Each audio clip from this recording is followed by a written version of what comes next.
Нет, вы их будете видеть сейчас. Сейчас вот. Наверное, вот тут. Вот это нажать, наверное. Поэтому я подключусь тогда, да? Угу, тоже подключили. И вам сделаю отчет. Уважаемые участники.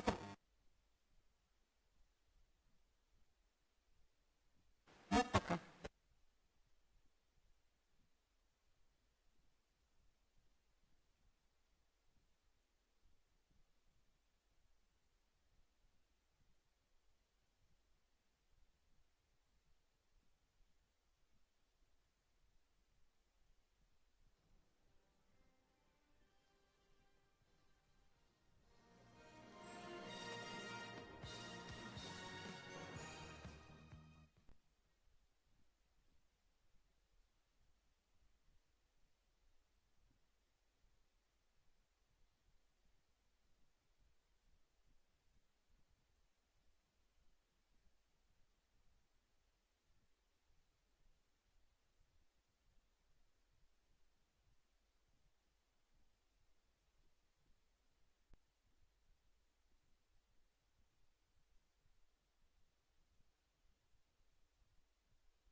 Добрый день. Фонит. Почему-то фонит.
Добрый день.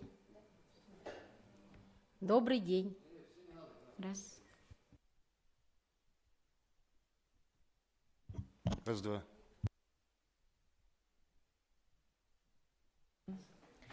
Добрый день, уважаемые участники круглого стола. Добрый день, уважаемая Елена Александровна. Добрый день, уважаемая Туяра Валерьевна. Наши дорогие приемные семьи. Сегодня по инициативе Общественной палаты Республики Саха-Якутия и по инициативе Международного детского фонда «Дети Саха-Азия» мы проводим круглый стол на тему «Поддержка приемных семей Республики Саха-Якутия». Международный детский фонд «Дети Саха-Азия» является координатором приемных семей. На протяжении многих лет проводит слеты, посвященных проблемам приемных семей. И сегодня на площадке Саха-Медиа мы будем обсуждать те основные направления. Мы рассмотрим положительные практики, которые существуют в работе с приемными семьями. 2022 год объявлен главой нашей республики Арсением Сергеевичем Николаевым Годом Матери. Принят план комплексных мероприятий, посвященных Году Матери.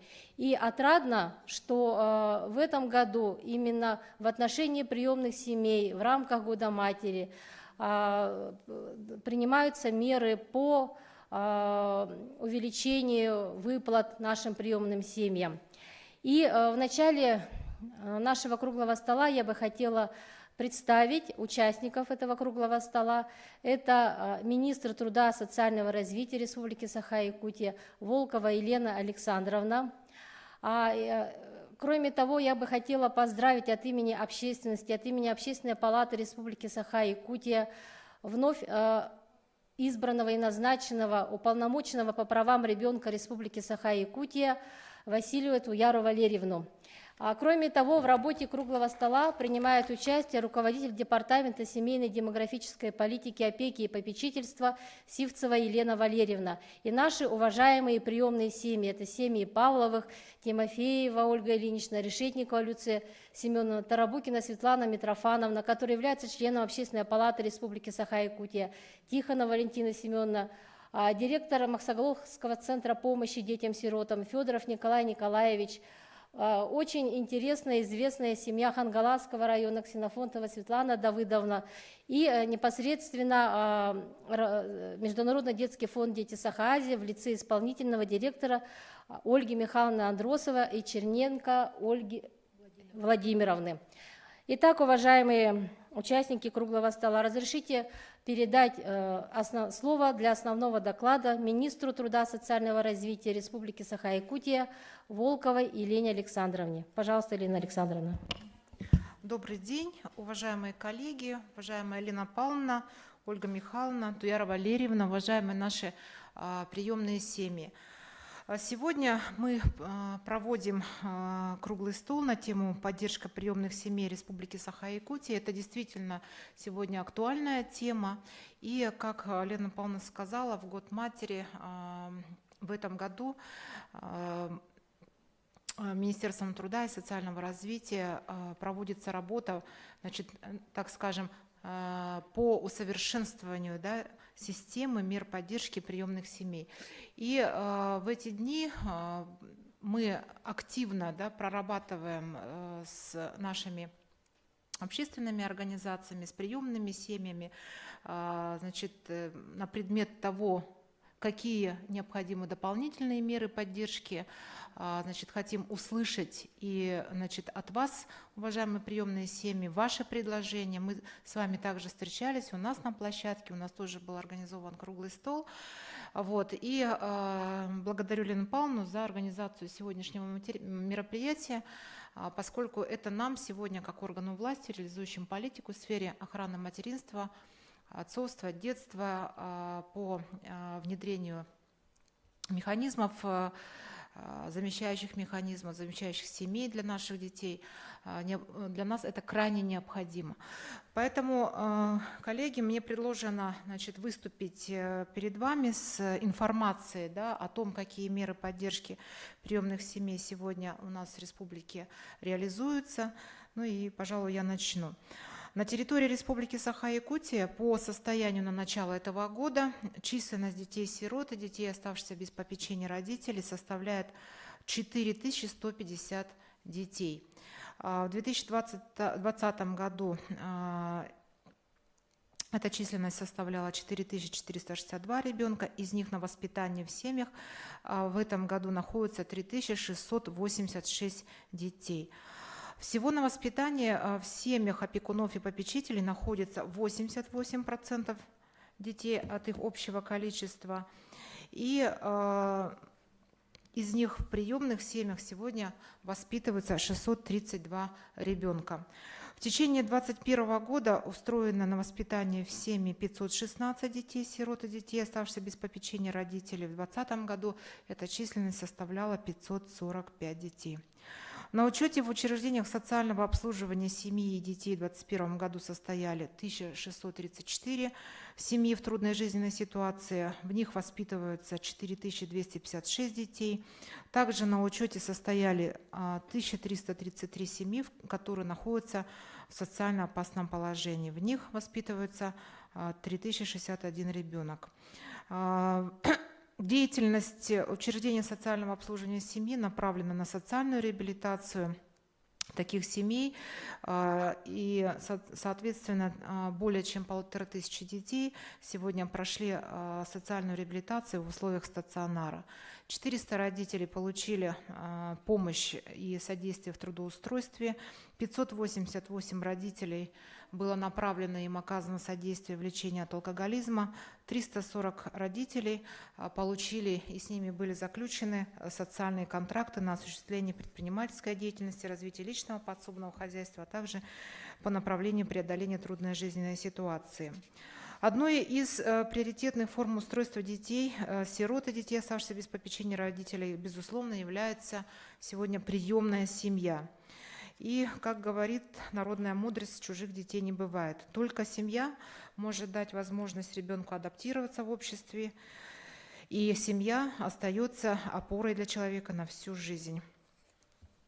Обеспечение социальной поддержки детей-сирот и детей, оставшихся без попечения родителей, неразрывно связано с предоставлением мер государственной поддержки для семей, принявших на воспитание детей, лишенных родительского попечения. В перечень мер господдержки для семей, принявших на воспитание детей, включаются следующие выплаты. К ежемесячным выплатам у нас относятся выплаты на содержание детей-сирот опекунам, попечителям приемным семьям от 14 тысяч до 26 176 рублей ежемесячно. Размер зависит от возраста ребенка, пола. Размер ежегодно индексируется. И, наконец, 2021 года 3582 подопечных ребенка получали вот такие ежемесячные выплаты. Общий объем приходящихся на содержание детей-сирот составляет, из расчета на год 893 миллиона рублей. Следующее направление – это вознаграждение приемным родителям. Базовый размер сегодня составляет 2943 рубля. Ну и есть ряд, повышающих коэффициентов. Соответственно, применяются районные коэффициенты, и этот размер на сегодня принято решение еще в 2020 году о ежегодной индексации данного размера. И, соответственно, с применением различных коэффициентов, коллеги показали или нет? Нет, да, примеры. Вот есть примеры, да, это буквально, да, два примера показали. Размер вознаграждения может зависеть от количества, да, детей, от некоторых факторов, от 18 882 рубля, к примеру, если приемная семья с 2 детьми определенного возраста. Если 7 детей, коллеги показали на слайде, вознаграждение может составить 52 тысячи рублей. Но это как раз, размер, он такой у нас на сегодня вариативный.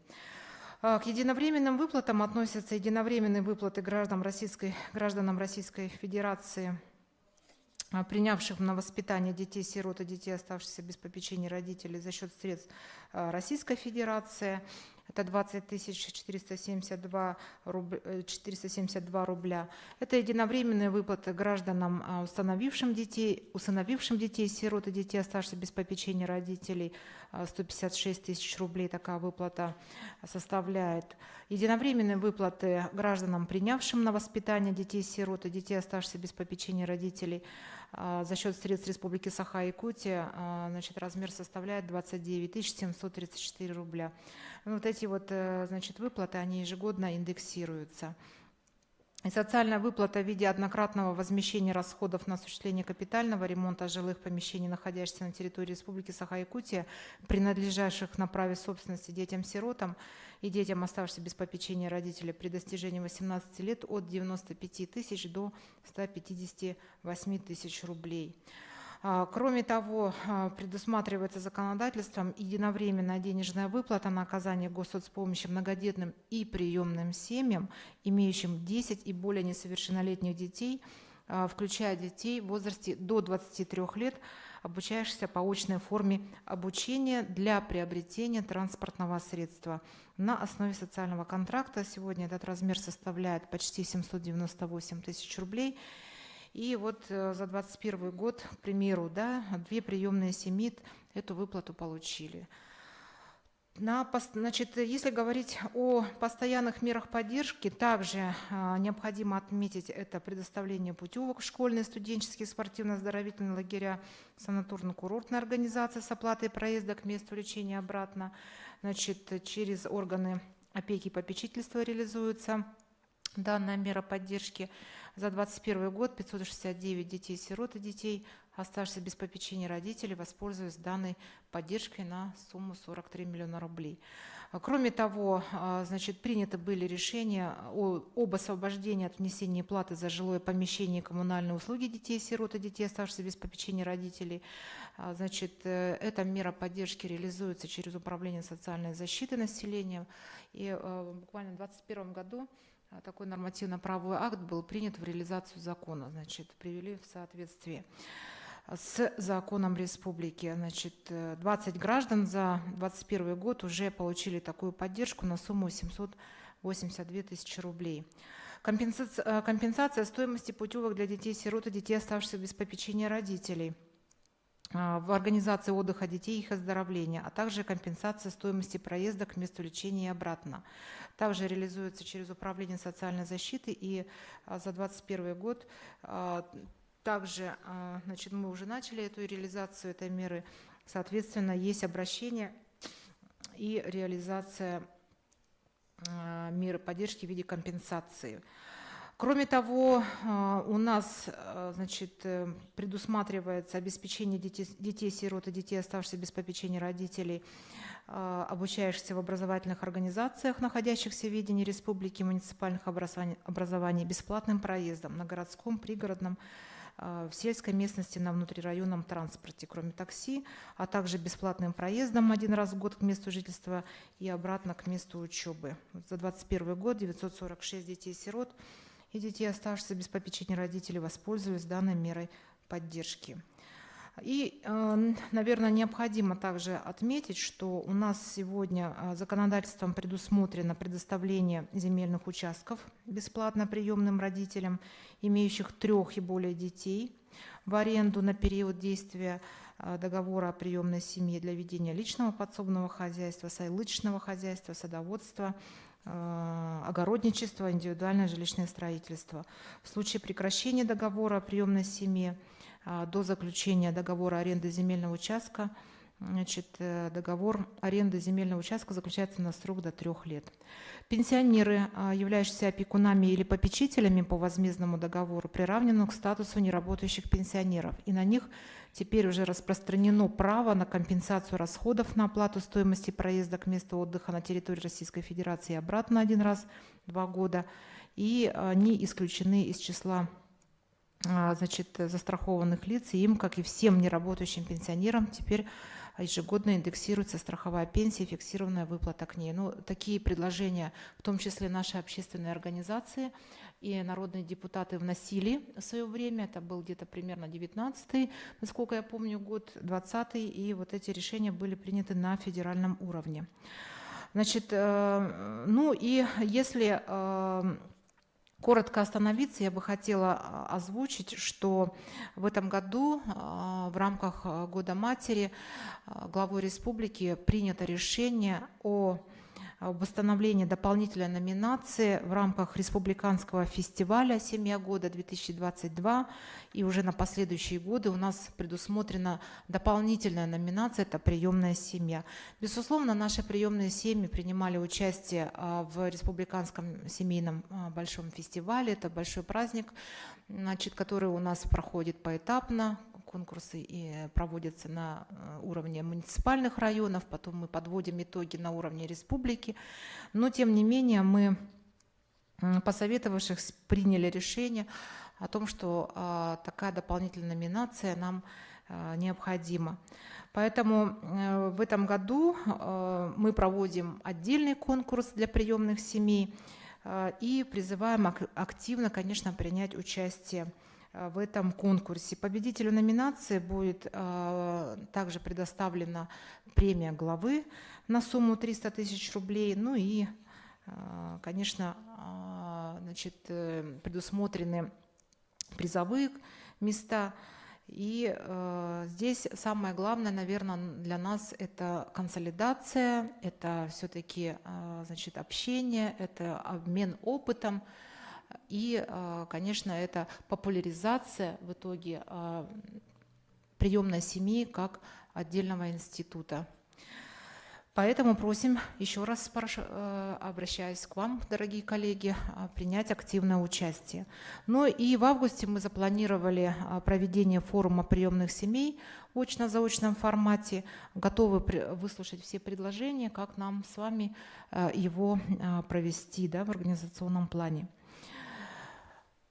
Хочу отметить, Елена Павловна уже сегодня сказала, что в рамках объявленного главой республики Года матери, безусловно, большое внимание уделяется выработке дополнительных мер поддержки семьям с детьми и, конечно, приемным родителям.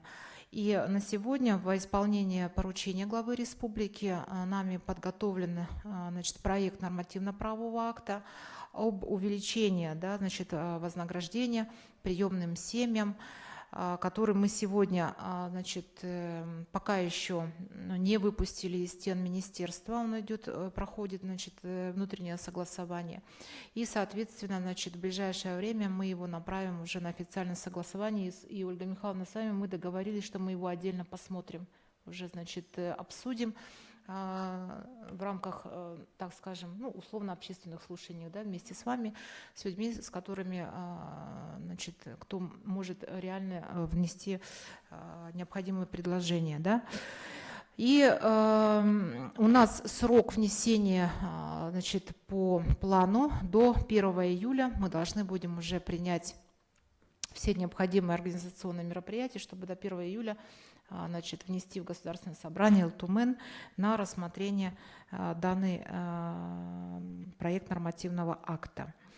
Также хочу отметить, для нас это немаловажно, глава республики поддержал необходимость строительства центра в городе Якутске, значит, комплексного центра поддержки материнства и детства, который будет направлен на поддержку, значит, семьи с детьми, на профилактику семейного неблагополучия, да, на предоставление комплекса необходимых услуг, ну и, конечно, на поддержку детей-сирот и детей, оставшихся без попечения родителей. В настоящее время мы прорабатываем техническое задание, идет определение земельного участка, и в этом году мы уже должны начать, собственно говоря, работы по проектированию данного объекта. Что бы мне хотелось еще, значит, в конце, уже завершая свое выступление, на чем бы остановиться. Вот, как я уже отметила, недавно, 8 апреля, мы встречались с коллегами, да, вот, значит, многие вот, принимающие сегодня участие семьи были у нас на встрече в министерстве, и вот 12 приемных семей это было, да, и руководители органов опеки. Это был и город Якутск, понятно, Горный, Намский, Мегино-Кангаласский, Хангаласские районы, Ольга Михайловна. И были обсуждены, значит, вопросы. Мы как раз задавали вопросы о том, какие сегодня в первую очередь необходимо принять меры дополнительные для того, чтобы, значит, усовершенствовать, да, вот эту систему поддержки замещающих семей для того, чтобы в конечном счете, значит, та численность детей, которые у нас сегодня находятся в стационарных организациях, все-таки достаточно быстро сократилась. Вот. Ну и вот хочу остановиться, да, на буквально несколько позиций, которые мы сегодня уже, значит, ну, так можно сказать, взяли в проработку, да. Это, во-первых, необходимость реабилитации детей из приемных семей, детей с инвалидностью или с ограниченными возможностями здоровья, о которых говорили наши приемные семьи. Значит, буквально недавно я тоже была в Алекминском районе, мы посещали одну из приемных семей. Этот вопрос тоже был достаточно остро поставлен, да, когда, значит, ребенок с инвалидностью, ну или вот еще без статуса инвалида, да, значит, испытывает необходимость, да, во-первых, обследования, во-вторых, постоянной реабилитации.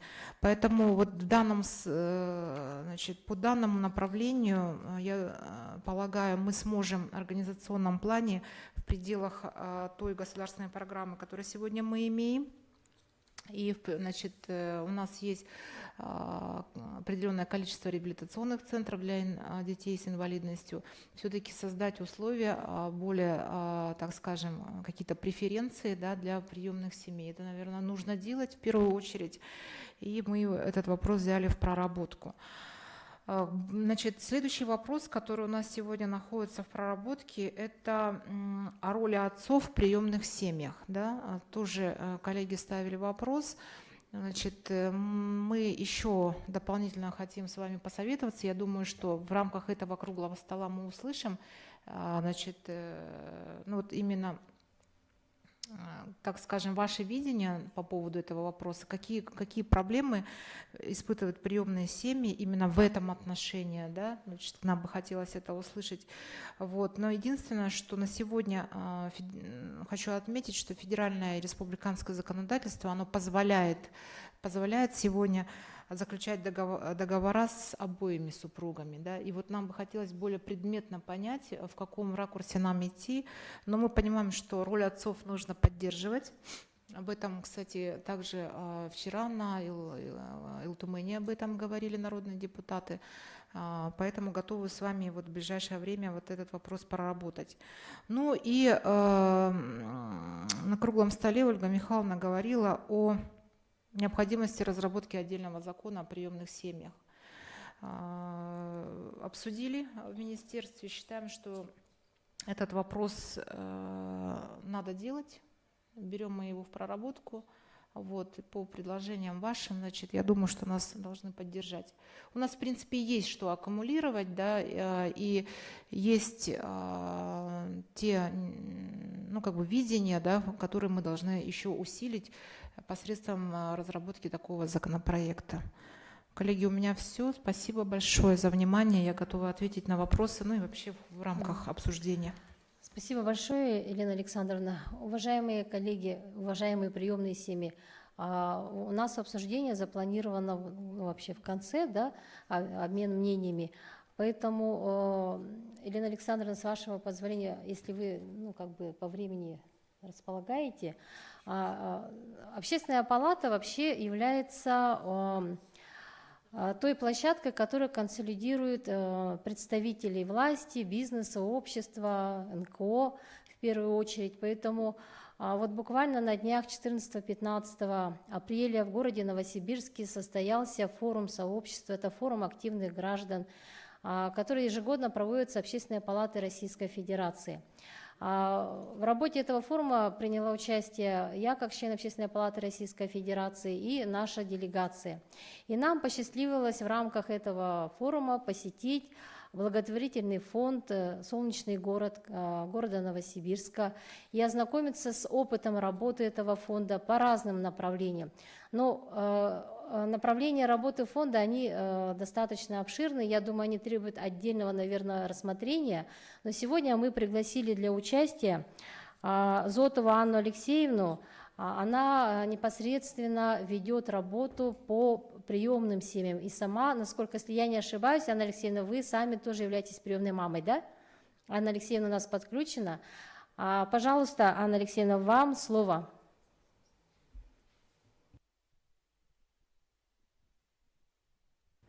А у вас не слышно. Посмотрите микрофон, пожалуйста, свой. Вот выключен он у вас, показывает микрофон красненький, вам надо его включить. А почему-то вас не слышно. Что говорит? Вас не слышно совсем почему-то. Как сделать, я не знаю даже. Есть ли у вас возможность немножко устранить неполадку, либо мы пока перейдем, а вы пока наладите там технические свои эти вопросы? Нет, мы вас не слышим совсем. Показывает, что у вас микрофон выключен, а когда включаете, мы вас не слышим. Вот теперь слышно. Все хорошо. Все хорошо, отлично.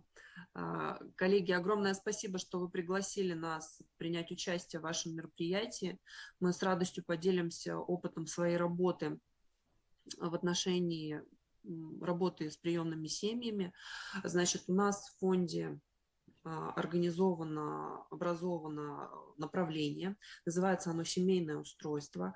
Образовано оно, объединено совсем недавно, в 2021 году, то есть практически год назад, и объединяет оно в себе 6 системных проектов, направленных на работу со замещающими семьями, а также оно способствует, содействует жизнеустройству детей-сирот города Новосибирска, Новосибирской области, в частности. Скажите, пожалуйста, я могу включить презентацию уже, да, через демонстрацию? Можно ли мне разрешить это сделать или нет? Можно. Ага, потому что здесь организатор отключил демонстрацию. Можно ли это сделать? Разрешить мне это сделать? Я не слышу. Можно, подключайте. Мгм.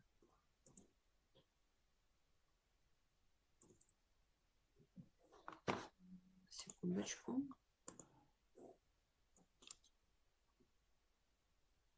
Мгм. Видно? Видно.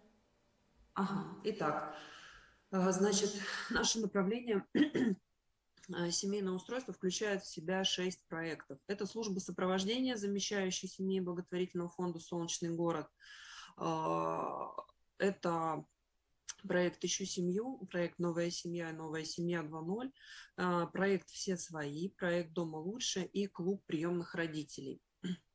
Кратенько остановлюсь на каждом из проектов, чтобы рассказать об опыте работы. Ну и в частности, конечно, нам бы очень хотелось с вами через сегодняшнее мероприятие, помимо того, что мы расскажем опыт, завязать в дальнейшем взаимоотношения и пригласить вас к участию в наших проектах. В частности, это касается проекта «Все свои». Мы были бы очень рады видеть вашу республику в наших партнерах здесь. И я, когда до него дойду, остановлюсь на нем чуть подробнее.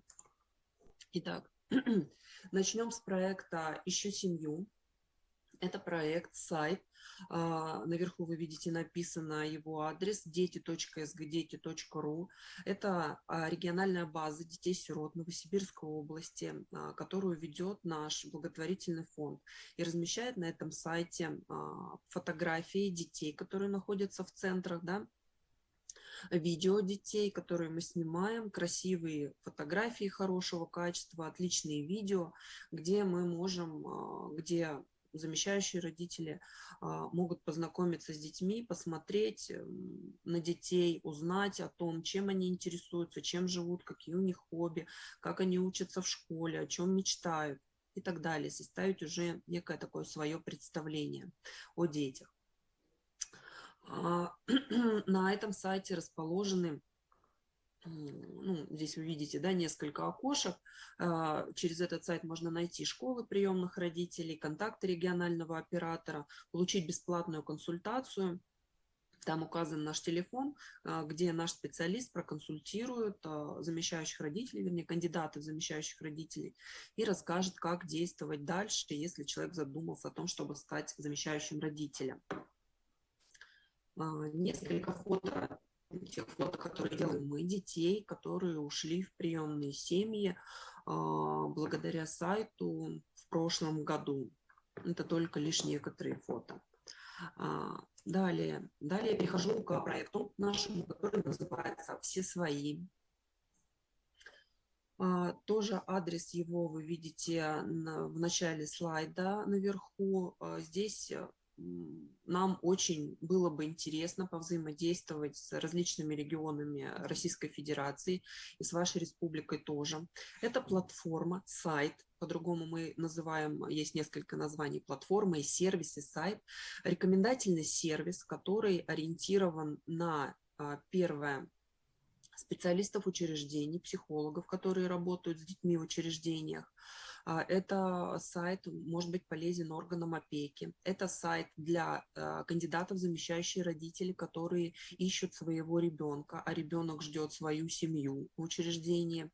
Это сайт для специалистов школ приемных родителей, которые работают с кандидатами в замещающие родители. Значит, смысл этого рекомендательного сервиса в том, что кандидат в замещающие родители с помощью специалиста школы приемных родителей регистрируются на этом сайте, проходят перечень диагностик, которые зашиты в этом сайте, с одной стороны. С другой стороны, ребенок совместно со специалистом учреждения, где он проживает, проходит перечень психологических диагностик, с другой стороны. И матрица путем подбора подбирает для ребенка ту семью, которая, ну вот как бы путем совмещения этих параметров, которые мы увидели потом по результатам этих диагностик, совмещает и выдает для семьи, ну вот, детей, которые могут более быстро, успешно адаптироваться в этой семье. Вот. Значит, это очень кратко, вот таким образом. Нюансов очень много. Подбирает не только сайт, то есть делает подбор не только машина. Здесь работают и специалисты как школы приемных родителей, так и специалисты учреждений. Значит, к нам мы активно начали продвигать этот сервис в начале этого года, то есть работаем вот буквально 3 месяца, 4-й, активно по привлечению регионов. Он создан для всех регионов. То есть мы обучаем сначала специалистов, ну, во-первых, выходим на министерство, безусловно, с информацией, рассказываем о нашем сервисе. Вот. Затем по одобрению, да, заключаем соглашение с министерством. По Zoom обучаем специалистов учреждений, специалистов органов опеки, специалистов учреждений. Пользование этим сервисом, он не очень сложный, то есть достаточно прост. Значит, проводим супервизии, вот, отвечаем на разные вопросы специалистов, если непонятно. Сервис хорош тем, что психологи могут пользоваться им не только как платформой для подбора, это его изначальная, конечно, да, цель, но и также там выдается полностью по результатам диагностики хорошее заключение как на приемного родителя, так и на ребенка. То есть автоматизированный сервис уже вам предоставляет готовый продукт, ничего не нужно обрабатывать, писать и так далее. То есть вы можете добавить туда какую-то свою информацию, у вас уже готовое заключение. Вот, значит, сейчас мы активно включились в работу уже 6 регионов нашей страны, вот, и вас мы тоже приглашаем к сотрудничеству. Далее переходим к следующему проекту. Это служба сопровождения замещающих семей. Наша служба существует уже 7 лет, и мы в прошлом году выбрали для себя некий новый формат сопровождения семьи. В базе нашей службы находится 152 семьи, которых мы сопровождаем. И на активном сопровождении у нас ежемесячно порядка 27-30 семей, которые активно к нам приходят, пользуются услугами службы и фонда, который предоставляют для замещающих семей. Ну, вы можете ознакомиться на слайде, да, какой перечень, алгоритм, что мы делаем, кратко, как у нас проходит формат сопровождения семьи. Вот. И после этого я озвучивать его не буду, потому что я думаю, что, ну, во многих регионах есть нечто похожее, и, значит, этот опыт работы у нас перекликается. Но на следующем слайде мне бы хотелось рассказать о том, все-таки какие услуги оказывают службы сопровождения замещающих семей и чем могут воспользоваться у нас приемные родители, обращаясь к нам и вставая к нам на сопровождение. Значит, немножко мы разграничили, есть у нас разные услуги для приемной семьи и опеки, да, формы жизнеустройства приемной семьи и опеки. Есть у нас проект «Новая семья», о котором я чуть позже скажу, и есть также проект по временному размещению. И здесь несколько у нас услуги разнятся. То есть все семьи, которые у нас встают на сопровождение приемные, и, безусловно, получают психолого-педагогическое сопровождение. Это и составление индивидуального плана сопровождения семьи, психологическое, социально-педагогическое консультирование, это коррекционные занятия, то есть все, что мы смотрим, что необходимо семье, и исходя из того, с каким запросом пришла семья все-таки к нам в службу. Для участников проекта «Новая семья 2.0» это также психолого-педагогическое сопровождение. И еще один важный пункт – это финансовая поддержка при расширении жилищных условий. Если семья нуждается в этом и готова принять еще к себе на воспитание в семью 3 и более детей трудноустраиваемой категории. Но чуть подробнее остановлюсь позже на этом. И услуги по временному размещению – это также я о нем расскажу чуть позже. Это единовременная финансовая помощь на содержание ребенка, это, возможно, помощь в оплате медицинских услуг, если есть такие показания. Ну и для всех семей у нас есть следующие услуги. Это услуги специалиста по зависимостям. Недавно такая услуга возникла в нашем фонде, потому что был такой запрос от семей.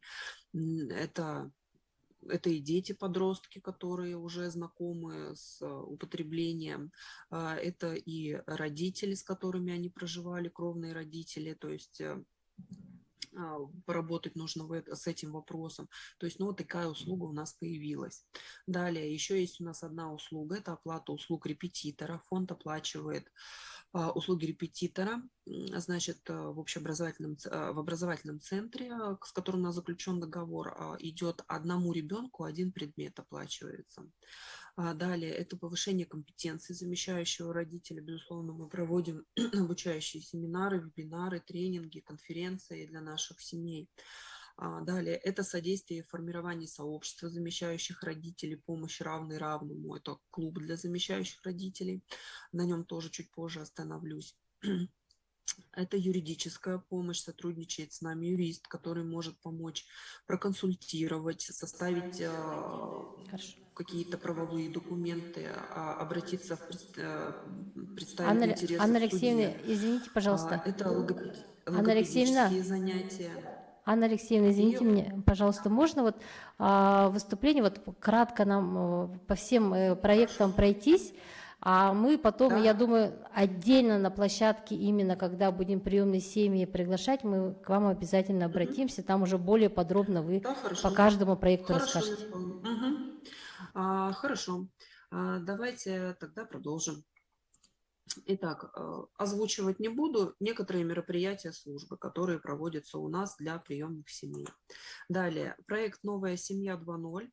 Здесь вы можете увидеть алгоритм действий, что нужно, чтобы принять участие в этом проекте. Очень кратко скажу, это проект для профессиональных приемных родителей, когда фонд, с одной стороны, помогает приемным родителям, как я уже говорила, улучшить свои жилищные условия и предлагает психолого-педагогическое сопровождение.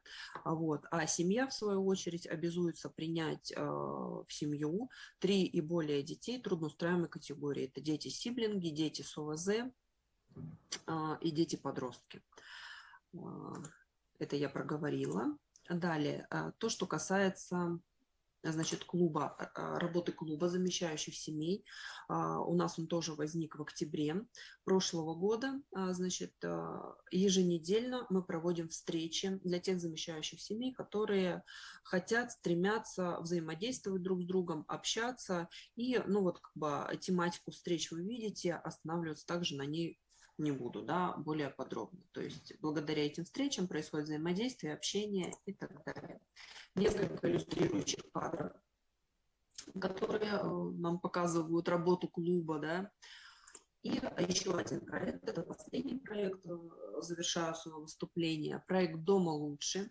Проект этот направлен на то, что здесь участвуют у нас 2 семьи. Это кровная семья и семья замещающая.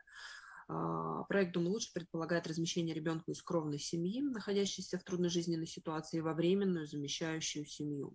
В рамках этого проекта кровным и временным замещающим семьям предоставляется профессиональное сопровождение. Если вдруг у кровной семьи возникла такая ситуация, мы ищем такую замещающую семью, которая готова на время взять на воспитание ребенка, чтобы он не попал в учреждение, пока кровная семья устраняет какие-то проблемы, которые у нее возникли. Обязательная задача замещающей семьи – общаться с кровной семьей, поддерживать взаимодействие, чтобы в результате ребенок вернулся опять-таки в свою уже замещающую семью. Вот. И если кратко, это все 6 наших проектов, над которыми мы работаем. Вот, спасибо вам за внимание, наши реквизиты. Пожалуйста, звоните, будем рады. Спасибо, Анна Алексеевна. Самое главное, спасибо вам за оперативность, за обратную связь. Вот буквально недавно мы с вами, как говорится, виделись. Я надеюсь, что вот эти проекты, о которых вы рассказали, они где-то перекликаются. У нас в регионе тоже имеется различный опыт работы с приемными семьями. И тем не менее, думаю, что те новые направления, о которых вы сейчас озвучили, я думаю, что в ближайшее время с вами свяжемся. Спасибо большое за выступление. Спасибо вам. И сейчас разрешите передать слово Андросовой Ольге Михайловне, это исполнительный директор Международного детского фонда «Дети Саха-Азия». Она проговорит как бы основных таких вот моментах в работе с приемными родителями.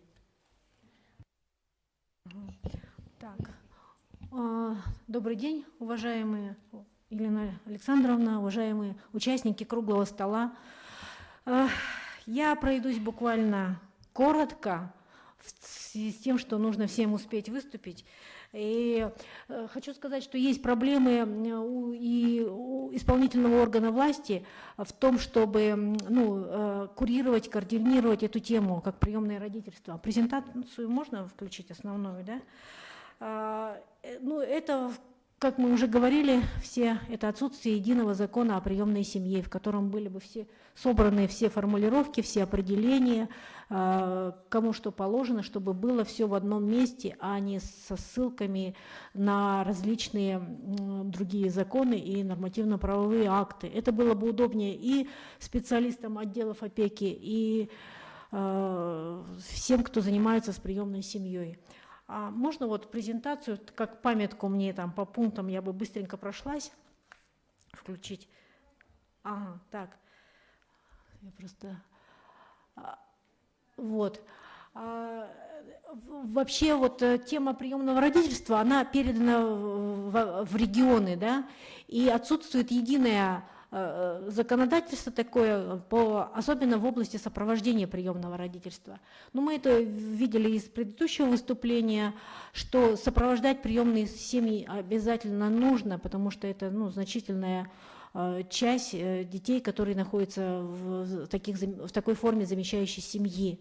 И проблема такая, что школы приемных родителей – это не равно сопровождающие службы. То есть обучают те, которые потом не сопровождают.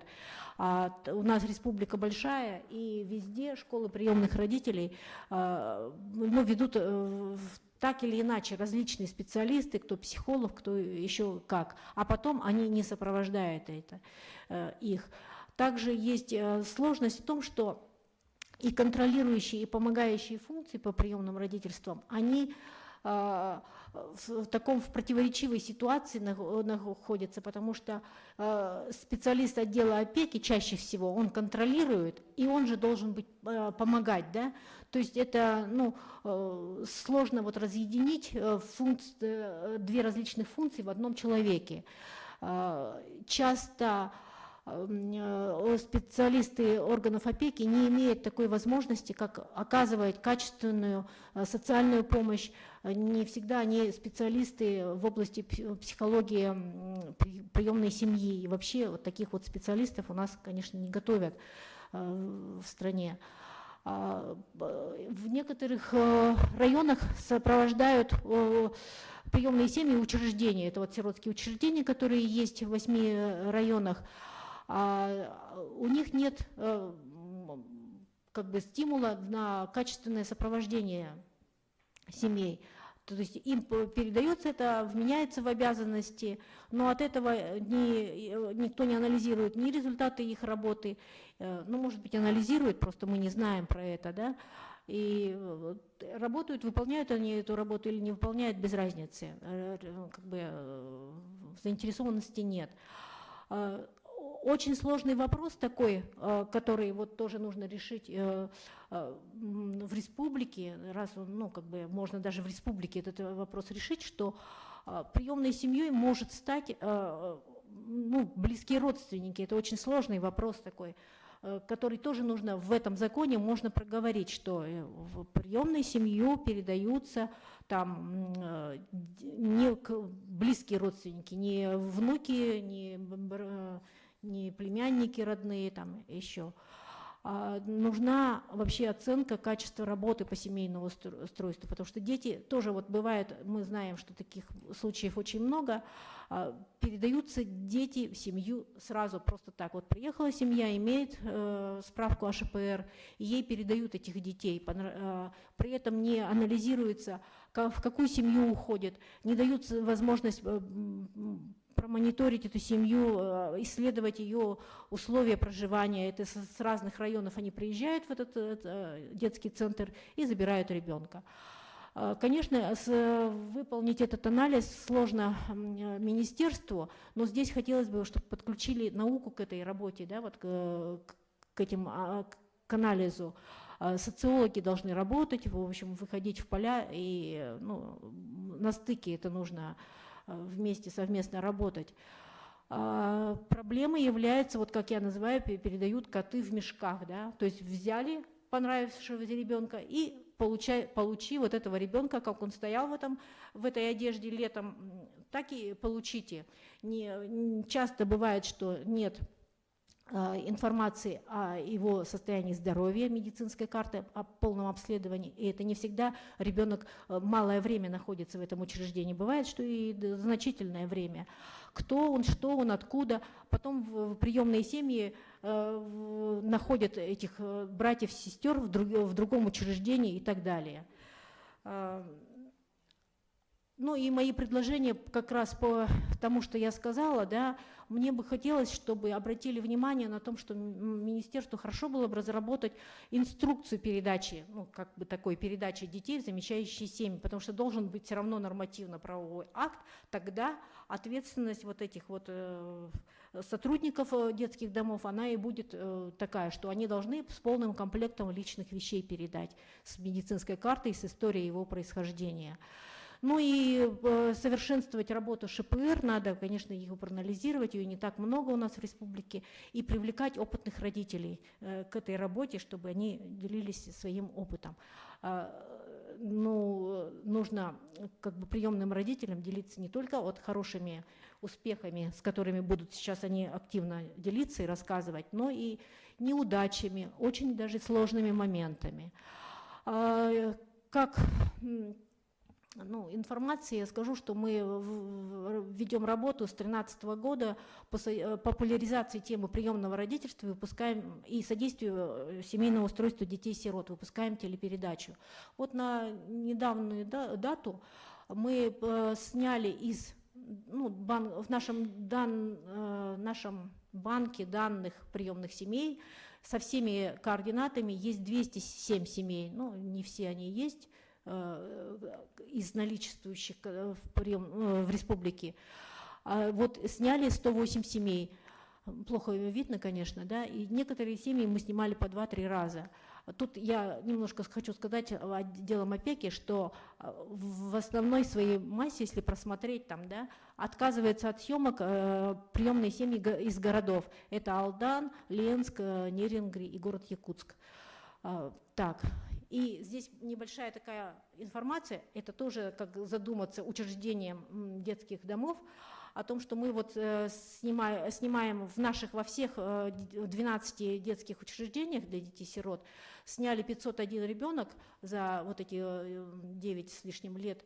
И я вот посмотрела и увидела, что в 2020 и 2021 году мы ни разу не сняли ни одного ребенка в Берегине.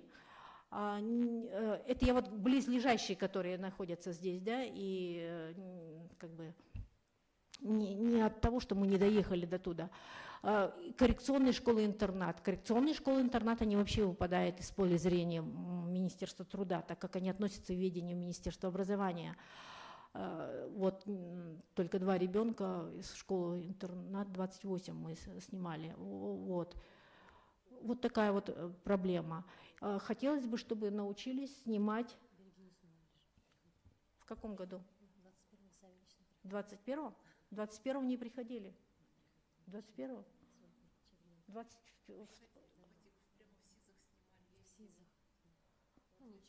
Данные. Ну, это данные, вот Ольга вот у нас сидит, ага. Ну, в принципе, все. Вот поэтому... Да. Ну, это тоже вот вопрос, почему их у нас мало для съемок. Сейчас я хочу, чтобы у нас были заготовлены презентации, мы успеем их приемных семей, или мы начнем к обсуждению вопросов Вы знаете, присутствующих? ну, как бы пользуясь ролью модератора, я хочу предложить нашим приемным семьям, чтобы вот как-то вот качественно наша встреча прошла, перейти к обсуждению, но у нас еще есть просто выступление, выступление Халанниковой Валентины Семеновны, начальника отдела опеки и попечительства Нюрбинского района. Вот ей я предлагаю слово предоставить, и далее мы уже перейдем, наверное, к свободному микрофону. Давайте вот я еще до выступления Валентины Семеновны, пока она подключается, ну, подключена, наверное, да, надо включить ее презентацию.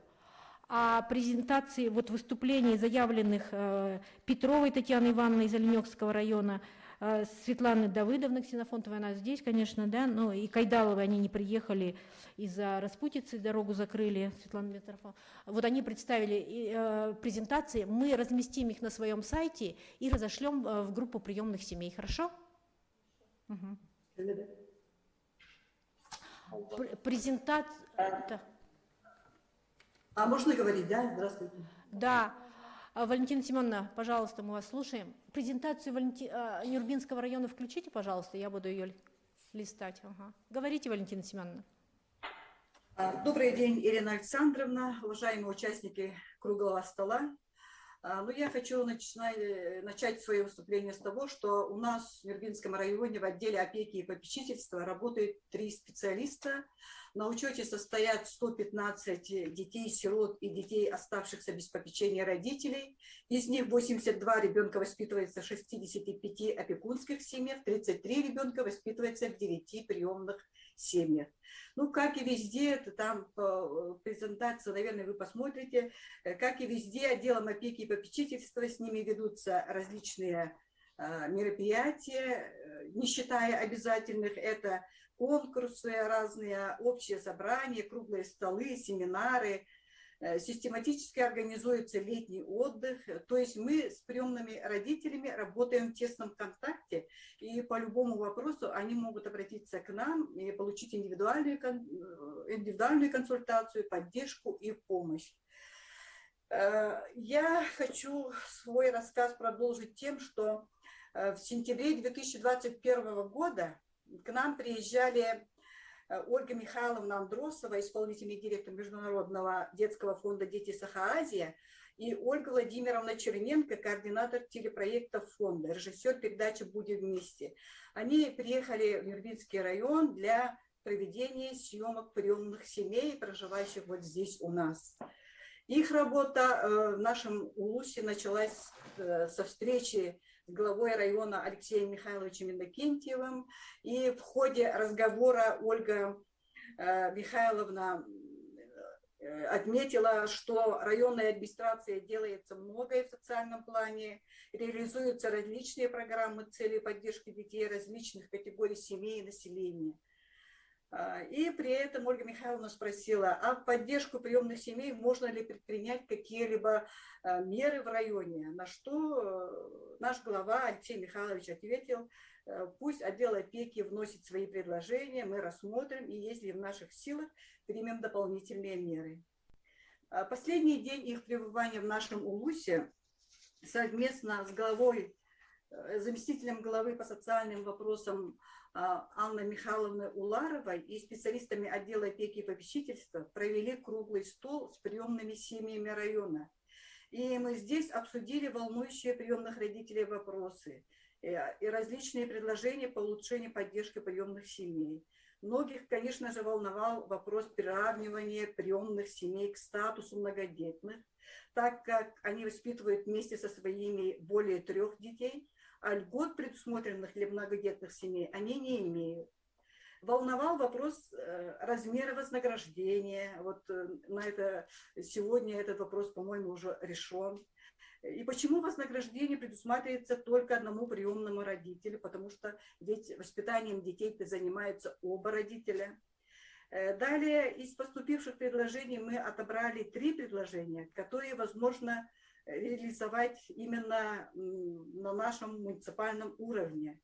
И направили письма с нашими предложениями главе района, заместителю главы по социальным вопросам, озвучили на совещании при первом заместителе главы, подготовили проекты решения, постановлений, распоряжений, дали задание нашим приемным родителям выступить с этими предложениями на отчете главы перед населением, что они и сделали. В итоге 20 января этого года была организована онлайн-встреча приемных семей с главой, где приняли участие заместитель главы по экономике и финансам Николай Иванович Бурнашов, заместитель главы по социальным вопросам Анна Михайловна Уларова, специалисты отдела опеки и попечительства. На встрече мы обсудили предложения, поступившие от приемных родителей.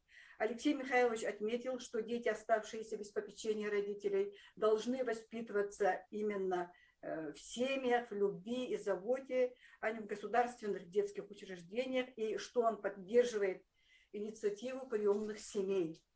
И обещал, что в этом году уже семьи получат помощь, а нам, специалистам отдела, дал задание подготовить проект решения райсовета, постановления и распоряжения.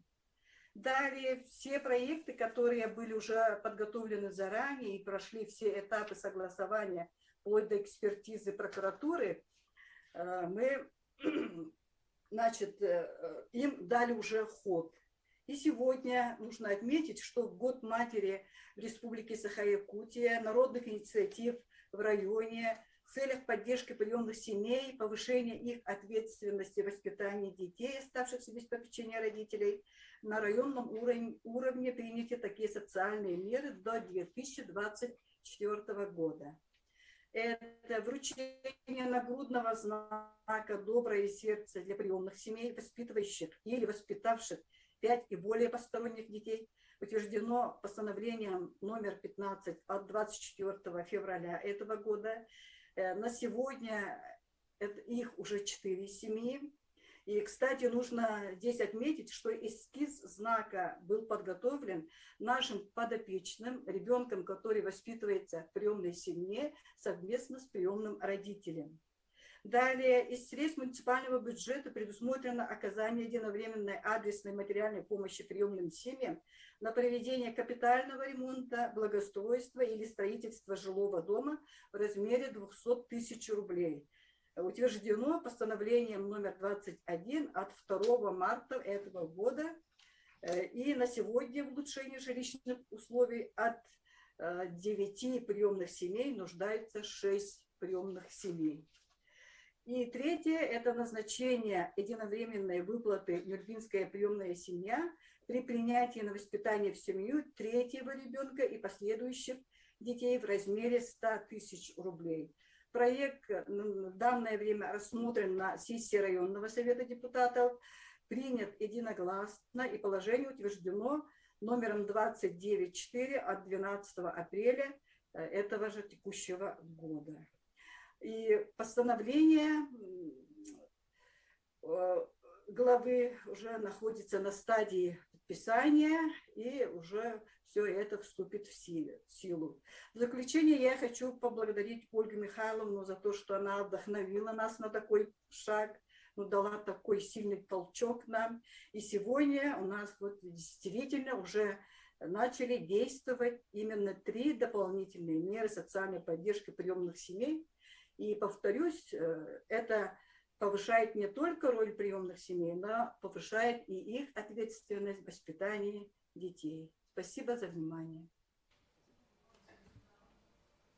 Спасибо большое, Валентина Семеновна. Сейчас тогда мы, наверное, перейдем к предпоследнему вопросу по обсуждению. Я хотела бы, чтобы присутствующие здесь приемные семьи задавали свои вопросы, предложения. Уважаемая Елена Александровна и участники круглого стола, я, Люция Семеновна Решетникова, воспитываю 12 детей, председатель Ассоциации приемных семей Республики Саха-Якутия. Мы очень рады услышать, что основные вопросы по закону о приемных семьях уже приняты во внимание и надеемся на положительный итог. При принятии закона о приемных семьях в республике нужно учесть региональные особенности проживания наших семей, и волнующие нас вопросы озвучат наши приемные семьи, присутствующие сегодня здесь, на этом круглом столе.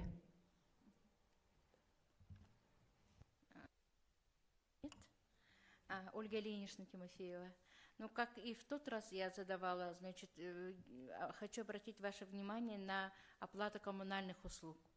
Конечно, когда у детей, дети, то есть за счет дети, квадратные метры детей освобождаются по прописке у кровных родителей,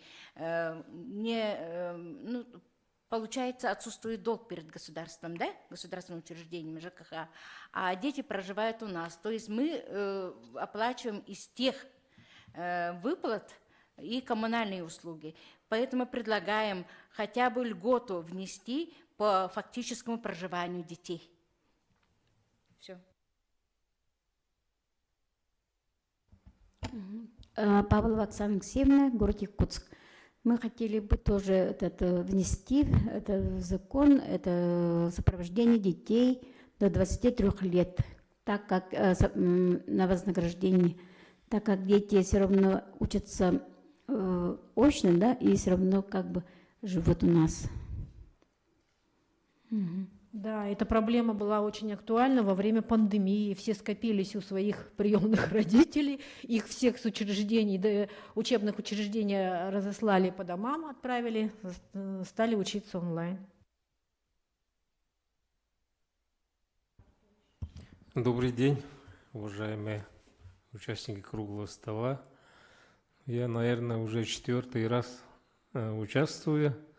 Ну, вопросы одни и те же поднимаются. Если из тех круглых столов взять резолюции, или как называется, принятые, ну,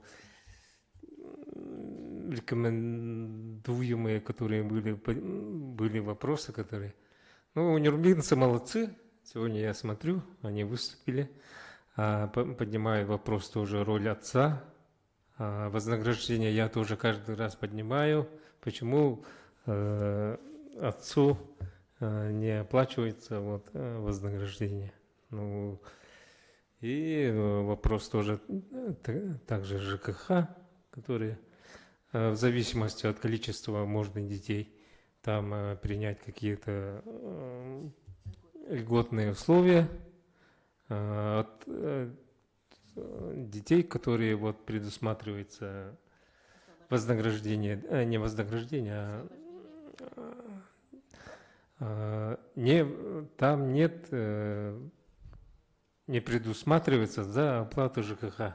Не предусмотрено же ведь, да? Льготы тоже не имеем, к многодетным семьям тоже не относимся. Вот это вопрос оплаты ЖКУ. Очень больной вопрос. Это я поднимаю каждый раз. Это уже лет 2008 года, если считать. И капитальный ремонт, тоже адресная выплату, если предусмотрели бы, хорошо было бы, да? Где проживают с детьми, если много детей, там все равно предусмотрено. Делаем каждый год делаем косметический ремонт, хотя бы капитальный ремонт, может быть, даже, да. Ну, все равно жилье устает. Спасибо. Ольга Михайловна, скажите, вот я все-таки хотела бы, да, в этом плане понятно, что приемные семьи на разных площадках, круглых столах, на слете, те проблемы, которые ставятся. Но я думаю, что с того момента все равно есть определенные позитивные подвижки. От первого лица от Министерства профильного труда и социального развития Елены Александровны вы услышали, что инициатива ваша, которая прозвучала в части поддержки закона о приемных семьях, я думаю, он будет включать и все вот эти основные направления, о которых вы многие годы говорите. Вот, но, тем не менее, вот, я хотела бы подчеркнуть опыт приемной семьи Ксенофонтовой Светланы Давыдовны. Мы понимаем, что приемные семьи проживают в разных населенных пунктах, кто-то в городской местности, кто-то в сельской местности. Вот у нас из севера даже подключение имеется, да, с арктической зоны. Просто сама лично я побывала в семье Светланы Давыдовны и хотела бы, чтобы Светлана Давыдовна несколько слов рассказала о тех основных направлениях их семьи, которые у вас сейчас имеются. Добрый день, уважаемые участники круглого стола. Я сегодня хотела поделиться с вами о стимулировании всестороннего развития детей в сельской местности через реализацию их инициатив в исследовательские и бизнес-проекты. В настоящее время особое внимание уделяется всестороннему развитию детей. Воспитать человека, который подготовлен ко взрослой жизни, приоритетная задача каждого родителя. Одним из важных моментов воспитания такой личности является стимулирование и поддержка в реализации идей ребенка через проекты. Таким образом, мы можем помочь ребенку всесторонне развиться, ведь для того, чтобы реализовать проект, нужно изучить сферу деятельности, рассчитать все плюсы и минусы, риски и возможности. Как вы видите, у наших детей есть свои проекты. Каждый проект – это увлечение ребенка, через который они развиваются в разных сферах – с научной, практической, развивает финансовую грамотность, коммуникативной. И одним из главных моментов является то, что ребенок реализует тот или иной проект, познает себя, свои предпочтения. И это очень помогает в выборе будущей профессии. И хотела сказать, что мы поддерживаем идею увлечения своих детей, даже если нам, конечно, кажется, что это не подходит нашему ребенку, да, важно, чтобы ребенок сам научился принимать решения и делать выводы, а наша задача поддержать их. Вот.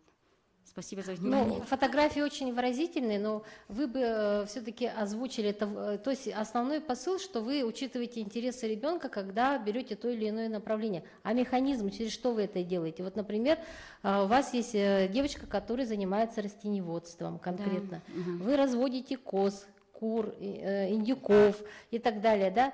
То есть, кроме того, вы пользуетесь социальным контрактом, например, таким механизмом? Да, воспользовались. То есть вы как приемная и как многодетная семья вот, воспользовались таким механизмом, который государство предлагает, это социальный контракт, например, да?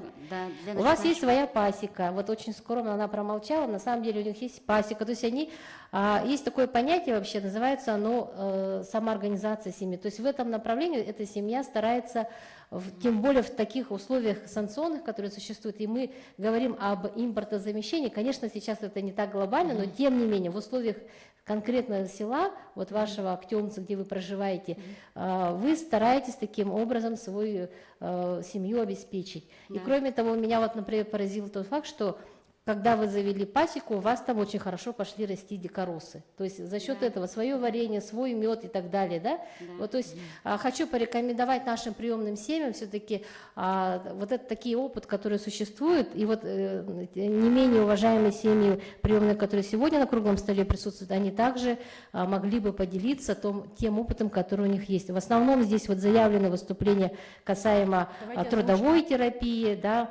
Например, это касается приобщения через национальную культуру, овощеводство. но не просто овощеводство, а в арктической зоне. Мы понимаем, что овощеводство вести в центральной зоне или в Арктике – это совершенно разные вещи, да? Намного больше там, наверное, усилий и ресурсов на это требуется. Поэтому, дорогие наши уважаемые семьи, есть ли у вас еще в дополнение какие-то Я думаю, кто-то, выступления? может быть, по Zoom захочет задать вопрос или высказаться. Пожалуйста, включите свой микрофон. Здравствуйте. Нюрбинский район, Анна Прокопьевна Иннокентьева. Можно, да? Да, говорите. Ага, на вопрос оздоровления наших детей. Мы хотели бы попросить, чтобы нам оплатили проезд на проезд и на путевку для родителей. У нас связь. Это вы в рекомендации, как бы, свое предложение, да? Да, Ну, здесь да, такое да. предложение в проект рекомендации, он включен. То есть он предполагается. Предполагается, да? Спасибо, Лена. Мы для ознакомления проект рекомендаций разошлем, чтобы вы посмотрели и прислали нам свои рекомендации на почту Общественной палаты Республики Саха-Якутия. Адрес там тоже у нас, указан, и мы вам сообщим. И давайте вот тогда сразу перейдем к самой к резолютивной части. Резолюция круглого стола, она включает в себя предложение Государственного собрания Илтумен, Министерства труда и социального развития, правительству Республики Саха-Якутия, главам муниципальных образований, ассоциации приемных семей. Но я думаю, что еще будет направлено широкой общественности, в том числе Общественной палаты Республики Саха-Якутия. И мы в ходе круглого стола заслушали выступление муниципальной практики, которое также может быть рекомендовано для распространения в улусах, районах нашей Республики Саха-Якутия, для того, чтобы эти меры распространялись не только в целом в стране, в регионе, но и в конкретном муниципальном районе, чтобы вы поддерживали свои приемные семьи, чтобы приемные семьи развивались и их становилось больше. Лена Павловна, давайте, может быть, еще кто-то хочет сказать, вот пока присутствующих я вижу, может быть, кто-то скажет, и там по Zoom тоже, Валентина пожалуйста. Семеновна, я с Кангаласского Луса, у меня 13 детей, 10 приемных мальчишек, из 10 детей, мальчишек у меня 4 с АВЗ. Вот что такое АВЗ, да, дети есть инвалидность у некоторых, да, а некоторые не могут на инвалидность, потому что там по медицинским показаниям некоторые вот эти сняли, да, поэтому они не могут на инвалидность, а они хотят учиться дальше, а они не могут, потому что они заканчивают АВЗ, заканчивают с свидетельством, да, и дальше идти им уже трудно. И придется мне самой тоже сопровождать их дальше, да. И вот даже если я вот пойду, поговорю, устрою их на учебу, они не смогут учиться там, потому что им трудно. Дети с АВЗ не входят в коллектив как-то, трудно им входить. Вот как-то вот этот вопрос тоже мне надо решать на уровне... В части сопровождения таких детей, да? Сопровождение, и как-то привить на учебу, одно из предложений здесь и устроить их. Есть такое предложение предусмотреть как бы ресурсную площадку, которая бы, или это организация будет, или это НКО будет, допустим, да, которая непосредственно будет заниматься приемными семьями, детьми, которыми там воспитываются. Потому что республика большая, да. Мы понимаем, дети из улусов приезжают и так далее.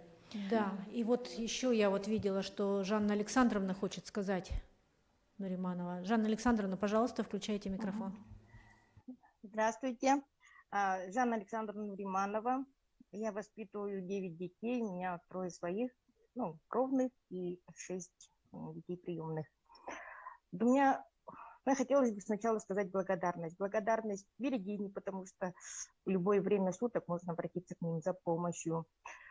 Хотелось бы сказать органам опеки города Якутска тоже очень большую благодарность, потому что в любой момент тоже можно к ним обратиться и помогут. И очень большое спасибо, конечно, фонду «Дети Азии», потому что освещать нашу работу тоже надо, нашу деятельность. Да? У меня вот такой вопрос. На время нашего действия нашего договора можно ли улучшать жилищные условия на законодательном уровне? Вот я слышала, что закон готовится, да, вот хотелось бы предложение такое ввести. И также у меня 2 студента, допустим, 2 студента, да, но до 23 лет хотелось бы их сопровождать, потому что, ну, так не бывает, что ребенка вывел и сказал, что типа ты выросла, иди отсюда. Вот так не бывает. Спасибо большое. Мы понимаем, конечно, Спасибо, так да. не бывает. Ребенка за дверь не выставишь и не скажешь забудь про нас. Это понятно. Поэтому вы подтверждаете тоже своих, как говорится, как вам сказать, я не знаю, единомышленников, скорее всего, да, соратников, которые занимаются вот такой миссией благородным воспитанием детей-сирот. Вот, Ольга Михайловна, я думаю, что наступил момент, когда мы могли бы предоставить слово уполномоченному по правам ребенка в Республике Саха-Якутия Васильевой Туяре Валерьевне. Можно сказать, она сегодня проходит боевое крещение сразу методом погружения. Значит, сегодня в работе круглого стола услышала все те и положительные практики, которые существуют, и в плане работы приемных семей, и проблемные моменты, которые обозначили, и то, какая работа проводится непосредственно государством в лице Министерства труда и социального развития. Поэтому, пожалуйста, Туяра Валерьевна. Добрый день, уважаемые участники круглого стола. Вчера на заседании поступило приглашение вот именно на круглый стол, и утром я созвонилась с Ольгой Михайловной и попросила, чтобы меня пригласили сюда и объяснили, куда подойти. И меня записали как заместителя председателя общественной организации, ну, в начале. Нет, в начале, по крайней мере, да, большой семьи. И вот только вот днем получилось, ну, как бы подписали указ, что я уже уполномоченный. То есть я уже завершаю речь как уже уполномоченный, да. Ну, я, конечно, благодарю Ольгу Михайловну и Общественную палату за то, что организовываются такие важные, нужные мероприятия, где и за представленную возможность встретиться со всеми людьми, которые неравнодушны к проблеме детей-сирот и детей, оставшихся без попечения родителей. Это вы, конечно же, приемные родители, это общественные организации, органы государственной власти, все, которые работают в сфере защиты детства. Каждый ребенок имеет право воспитываться в семье, и ведь только в семейных условиях ребенок видит пример полноценной, благополучной семьи и будет адаптирован к взрослой самостоятельной жизни. И без института замещающих семей мы не решим проблему семейного устройства детей. И, безусловно, родители, которые берут на воспитание детей-сирот и детей, оставшихся без попечения родителей, оказывают огромную помощь государству в решении проблемы сиротства. Поэтому, я считаю, нужно всемерно поддерживать приемные семьи. Воспитание, защита прав и интересов детей, оставшихся без попечения родителей, это серьезная и в высшей степени ответственная задача, и в этом случае все органы в сфере защиты детства, общественные организации должны консолидироваться для создания ресурсов по оказанию помощи приемным семьям, чтобы вы, приемные родители, чувствовали себя защищенными партнерами одного общего благого дела в интересах детей. Я искренне восхищаюсь вами, уважаемые родители, за ваше широкое и доброе сердце, за то, что в нем найдется место каждому ребенку, которого вы берете в свою семью, за вашу любовь и заботу, за тепло и уют домашнего очага детям, которые остались без родителей. Я услышала в ходе этого мероприятия все проблемы, которые вы озвучили, и будем их планомерно решать сообща. И предлагаю сформировать может быть, экспертный совет или общественный совет, может быть, совместно все, в который войдут представители ассоциаций приемных семей, некоммерческих организаций, чтобы мы были постоянно в контакте. Будем в ходе работы этих советов обсуждать возникающие вопросы, которые вас волнуют, вести диалог, получать инициативы, направлять предложения в органы государственной власти, чтобы продолжать улучшать положение приемных семей и стремиться к тому, чтобы каждый ребенок рос в семье. А я в качестве уже уполномоченного по правам ребенка обещаю, что я приложу все усилия, чтобы быть на защите детей, их законных прав, свобод и интересов. Спасибо. Спасибо. Можно вот в завершении хочу сделаю такой анонс, объявление для всех. Вот перед началом круглого стола мы собрались вот с приемными родителями, с Николаем Николаевичем и обсудили, что в этом году после 2 лет перерыва мы нынче проведем свой 6-й республиканский слет приемных семей, а то, что озвучили приемные семьи тоже больше 2 лет назад, по-моему, на нашем мероприятии лауреатстве. Это была инициатива самих приемных родителей. Мы проведем из их приемных семей. Дата будет 28-29 июня этого года. Положение мы начнем разрабатывать, все будут оповещены, извещены, так что готовьтесь, имейте в виду, планируйте свой приезд в город Якутск. Мы благодарим, наверное, всех, да? За Спасибо участие. большое всех участников круглого стола. Благодарим Анну Алексеевну Зотову, которая поделилась опытом Новосибирской области, и надеемся на дальнейшее сотрудничество уже в рабочем порядке. И надеюсь, что у нас откроются новые перспективы и возможности. Как говорят сейчас, в условиях существующих санкций открываются новые возможности для развития, в том числе приемных семей. Спасибо за внимание.